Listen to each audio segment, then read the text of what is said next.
அன்பார்ந்த முருக பக்தர்கள் வணக்கம். இந்த இரண்டாவது குரல் பதிவு எது சம்பந்தமானது அப்படின்னு பார்த்தீங்கன்னா, ஒரு முருக பக்தர் கேட்டது உண்மையிலே நான் எந்த விஷயத்த தேடி போகிறேனோ அது சம்மந்தமாக யாரோ ஒரு முருக பக்தர் கேள்வி கேட்குறாங்க. அது மூலயமா நம்ம இந்த குரல் பதிவு யார் பார்வைக்கு போய் பிரபஞ்சம் சேர்க்கணுமோ அவங்க கண்டிப்பாக அவங்களோட பார்வைக்கு போய் சேர்க்கணும்னு நம்புகிறேன்.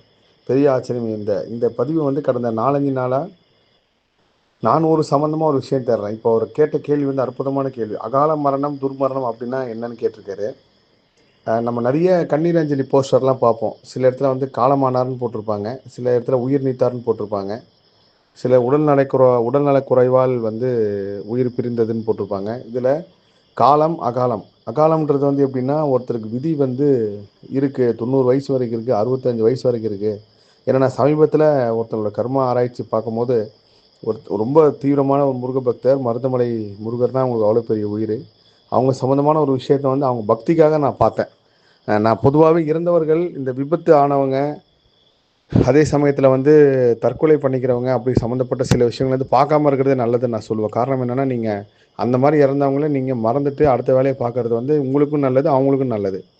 அப்படி இருக்கும்போது இந்த கர்மாராய் சம்மந்தத்துக்கு பதிலாக அவங்க பக்திக்காக நான் பார்த்தப்போ, அந்த ஜாதகத்தை கிட்டத்தட்ட என்னோட ஜோதிட நண்பர்கள்ட்ட எல்லாத்தையும் காட்டும் போது அவங்க எல்லாருமே ஒருத்தர் கூட இந்த ஜாதகம் இந்த டேட்டில் இறந்துருப்பாருன்னு சொல்லவில்லை. எல்லாருக்கும் ஆயுள் கிட்டத்தட்ட ஒரு 65 வயசு. ஏன்னா அவங்ககிட்ட நான் உண்மையை சொல்லியே தான் கேட்டேன். இந்த ஜாதகக்காரர் ஒரு விபத்தில் இறந்துட்டாரு. சிவனன் வீட்டில் இருந்தவரை ஒருத்தர் கூட்டு போய் ஒரு பைக் ஆக்சிடென்ட்ல அவர் இறந்துட்டாரு. அந்த தாயால் தாங்கிக்கவே முடியல. காலைல பார்த்த பையன் மதியானம் இல்லைன்றது ஒரு பெரிய வேதனை. அப்போ அது சம்மந்தமாக ரிசர்ச் பண்ணும்போது நான் கிட்டத்தட்ட ஒரு 11-12 பேரோட ப்ரொஃபைல் எடுக்கும்போது அதில் 3 பேர் மட்டும்தான் விதிப்படி போயிருக்காங்க.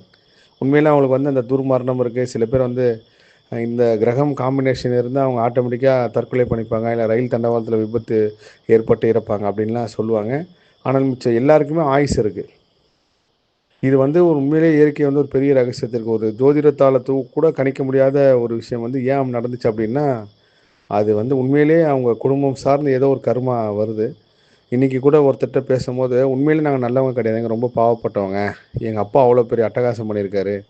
எங்கள் தாத்தா அவ்வளோ பெரிய வழிப்பறி பண்ணியிருக்காரு. அந்த காலத்தில் யாரையும் நிம்மதியாக வாழ விடாமல் பண்ணியிருக்காரு. அதோட எதிர்வினை எங்கள் குடும்பத்தில் நடக்கிறத கண்கூடாக பார்க்குறேன்னாரு. ஸோ இது எல்லாமே நம்ம அவங்கவுங்க ஃபேமிலியில் நடக்கிற முன்னோர்கள் செய்த செயல்னா தான் வருது. அதனால் காலப்படி இறக்குறவங்க மட்டும்தான் காலமானார். காலம் முடிகிறதுக்கு முன்னாடியே இறக்குறவங்கள அகால மரணம் அடைந்தார்னு சொல்லுவாங்க. அந்த அகால மரணம், துர்மரணம் எல்லாமே இந்த தற்கொலை இவங்க பண்ணிக்கிறது. இது சம்மந்தமாக உண்மையிலேயே என் கர்மாராய்ச்சியில் ஒரு பூரணமான ஒரு விஷயத்தை உணரவே முடியல. அது எவ்வளோ டீப்பாக போனாலும் இயற்கை தன்னோட ரகசியத்தை அறிஞ்சு கொள்ள முடியாமல் வச்சிருக்குன்றது ஒரு பெரிய உண்மை.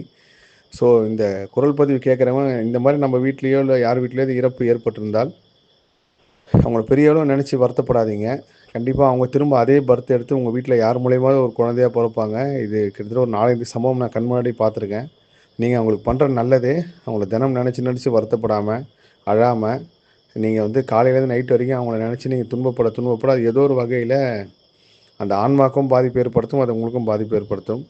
இந்த முருக பக்தருக்கு உண்மையிலே பெரிய நன்றி சொல்லுங்கள். இவர் இப்படி ஒரு கேள்வி கேட்டதுனால தான் என்னோடய ஆராய்ச்சி சம்மந்தமாக நான் சொல்லக்கூடிய ஒரு சூழ்நிலை வந்துச்சு. எல்லா புகழும் முருகனுக்கே. நன்றி.